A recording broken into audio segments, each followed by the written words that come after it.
The Global Latin Factor Podcast. Welcome you and all to another episode of the Global Latin Factor Podcast, where we talk about, say it with me, Latino everything. That's right. Thank you very much for being here and joining us on another episode. I hope that you are doing good and that your day is going magnificent. If you have not subscribed to the YouTube channel or the audio and left us a review, I know that you're going to do it, so I have no concerns whatsoever. So please do join us by liking, commenting, sharing, whatever it is that you do, posting. Go follow all our social media. Very easy to find. You can Google the Global Latin Factor. I know it's a mouthful, but the Global Latin Factor, if you Google it, you'll find everything pretty much that we have.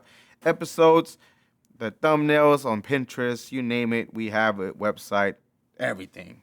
So, with that being said, we are going to get to our episode. This is another solo episode.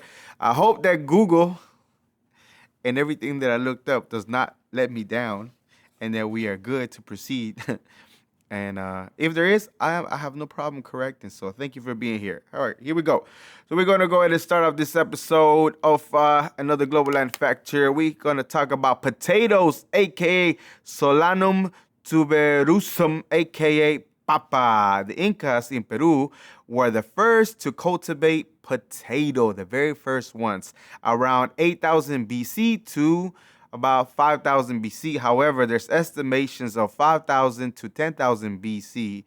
In 1536, Spanish conquistadors in Peru discovered the flavor of the potato and transferred it all the way to Europe. That's where they saw it at. It's like, this potato is good. The humble potato was domesticated in the South American Andes, where it spread west, and then it went northward and back to the Americas and beyond. You are going to know where all the places that potato has been, okay?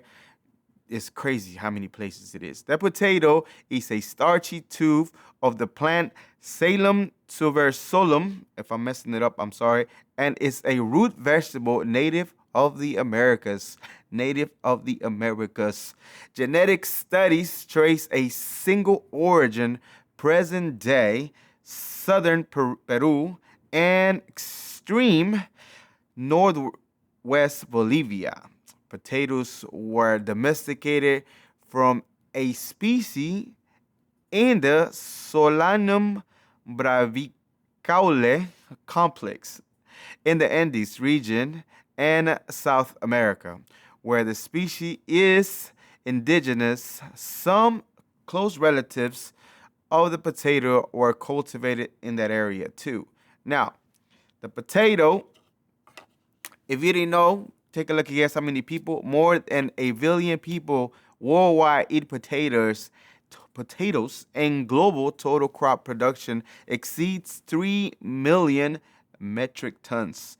There are more than 4,000 native potato, mostly found in the Andes area, and also they come in many sizes and shapes. If you've seen a potato, if you love potatoes, you know. There are also over 180 wild potato species. Yes, just in the U.S. alone, there are more than, guess how many? 200 variety of potatoes sold throughout the United States. That is a lot of variety of potatoes. And when I talk about the Global Latin Factor, this is what I'm talking about. Some of the countries that produce potato are, guess, China, India, Ukraine, Russia. That was a mistake that they happen to be in that order. Peru, the United States, Bangladesh, France, Poland, the Netherlands, and the UK. That's just a few. There's a whole lot more of countries that produce. Now, we're going to go ahead and, before we get that, so the Global Latin Factor to me, as I mentioned before, not only is people, but the things that we have contributed as far as the Americas, how, the colonizer, whatever you want to call it, Europeans came and took this vegetable that, at one time help with famine in Europe. And because if it wasn't because of this vegetable, there's originally from the Americas. There is other vegetables that are similar to it. I forget is the night something. I forget the name of it, but it's similar, but it's not a potato.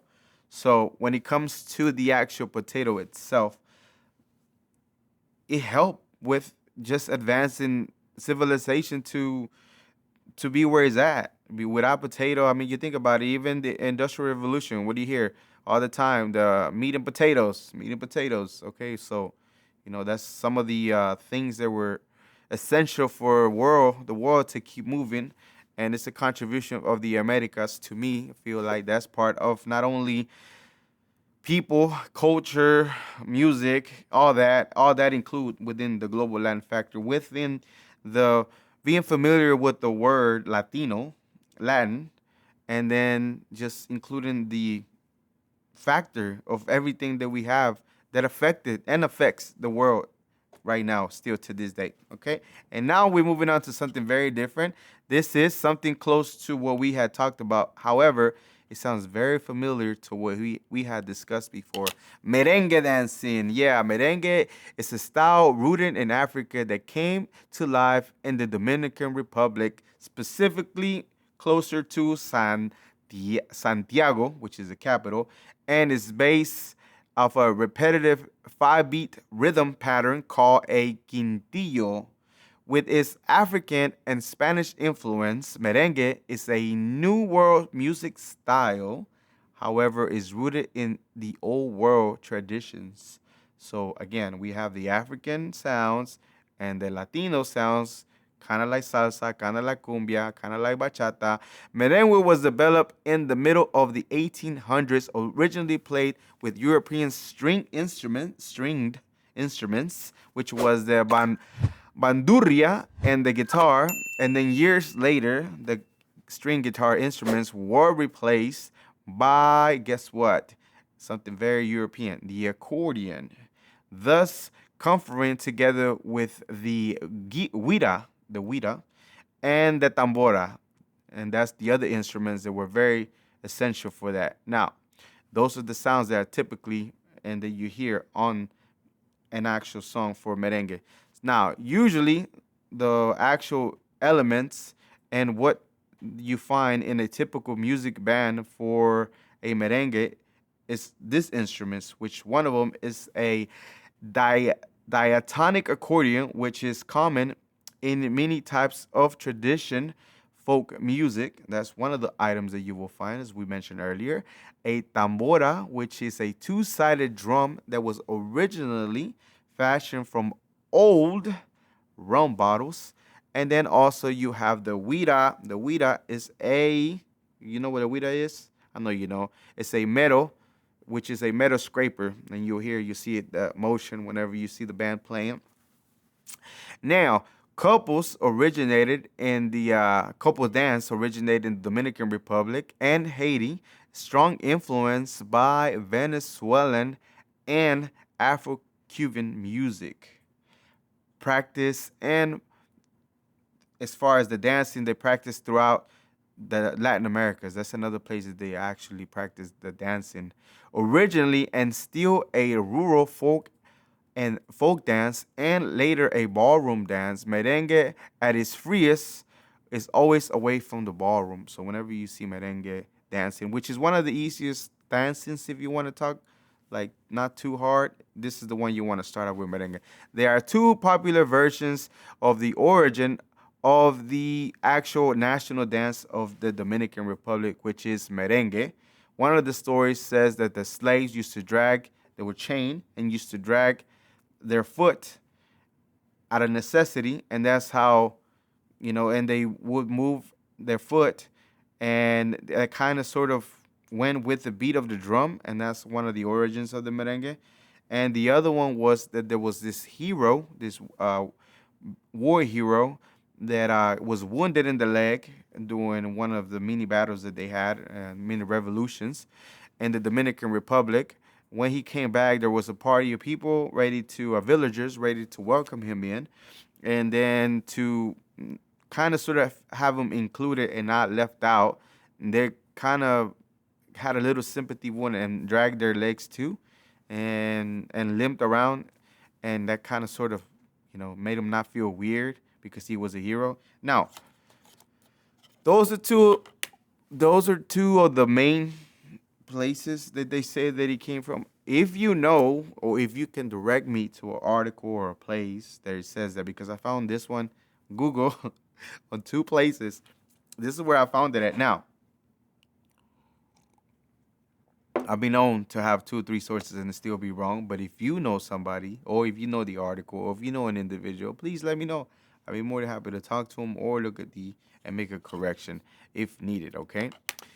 And the music merengue has become very popular throughout Latin America, also in several major cities in the United States with Latino communities. So I know sometimes you hear, if you go to a quinceañera, a wedding, Latino wedding, you hear it. Merengue was inscribed on November 30th, 2016 in the representative list of the Intangible Cultural Heritage of Humanity, or the UNESCO. Now, we talked about this before. So salsa and bachata are both in there. This is the organization that takes things that are not really tangible, meaning things that you can't touch. They include it in this area, and they give it a title that this is something that is very necessary for wherever it's from, like Dominican Republic. This is something that you can't really touch. You can't, but you can hear, you can see it, you can dance it. And this merengue is part and included in that. So some of the famous artists as far as the merengue and the groups, which include Juan Luis Guerra, Wilfrido Vargas, Mili Quesada, Toño Rosario, Fernando Villalona, Los Hermanos Rosario, Bonnie Cepeda, Johnny Ventura, and many, many, many more artists. There's just like a small list of the many ones that we see. Francisco Antonio Lora Cabrera, a.k.a. Nico Lora, was the Dominican folklore music composer that is considered the father of the typical merengue. That he's considered the father of the typical merengue. He has composed over 1,000 songs. 1,000 songs. Pretty much they said that he's going to get his own separate episode by himself, because like that's just crazy to me that you can write 1,000 songs, and pretty much he said anything that you can think of, he could write a song, a merengue to it. That is a skill. 1,000, more than 1,000 songs he composed. So he is considered the father of typical merengue. And also some songs that he created or he wrote, composed, were over 100 years old, a century old. A century old, and right now to this day, you can still hear some of those songs playing. So to have that type of creativity and to have the influence that even after you're long gone, 100 years later, your music still getting played and recognized is crazy. Absolutely amazing. Talking about a global Latin factor. So, pretty much we're done with what I need to talk to you about on this one. Now, some of the things that, these are just it's like an iceberg of information that I give you, because there's a whole lot more, but I think it's still essential to give it a 2022 twist and with a global Latin factor style, and let you know about these amazing things that have, to me, feel like a contribution of a global Latin factor. So make sure that you check out all the other episodes that we have. We have a salsa episode, we have a bachata episode, we have a cumbia episode. If you want to check it out, we'll have them all there, and we'll have them all there's a playlist for all the dances that we have, Latino dances. So this one's going to be joining those. And check out all the content. Once again, we appreciate you very much for being here. My name is Crispin Valentin. I am the host of the Global Latin Factor podcast. Go subscribe, go like, leave us a comment. If you are on audio only, you can definitely rate us on Apple Podcasts, Pandora. Big shout out going out to anybody that's listening to Pandora. We get quite a bit of listeners there, so thank you very much. And Spotify, wherever you listen to your podcast, there's plenty of places that I see coming in through our analytics and our numbers, so we appreciate you very much. It does mean a lot. We are going to have more episodes as long as we can get in the support, and we want to get to a different goal. But for the meantime, we just want to say thank you. Thank you very much for your support, your listening. Again, my name is Crispin Valentin with the Global Latin Factor Podcast. Go follow us, go subscribe, join the journey of the growth of this podcast. And remember, we are just like you. We are the spice in this melting pot that it is the world. Until next time, bye. Thank you very much for checking out this episode of the Global Latin Factor Podcast. If you are enjoying the content and the channel, go ahead and subscribe. Help us reach our goal of 1,000 subscribers so we can bring you more episodes, more channel. Go like, go subscribe, go write a comment. We appreciate it very much. Thank you.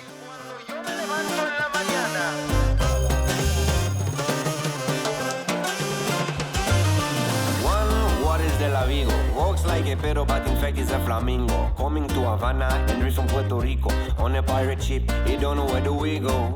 The birds of the jungle chasing fortune and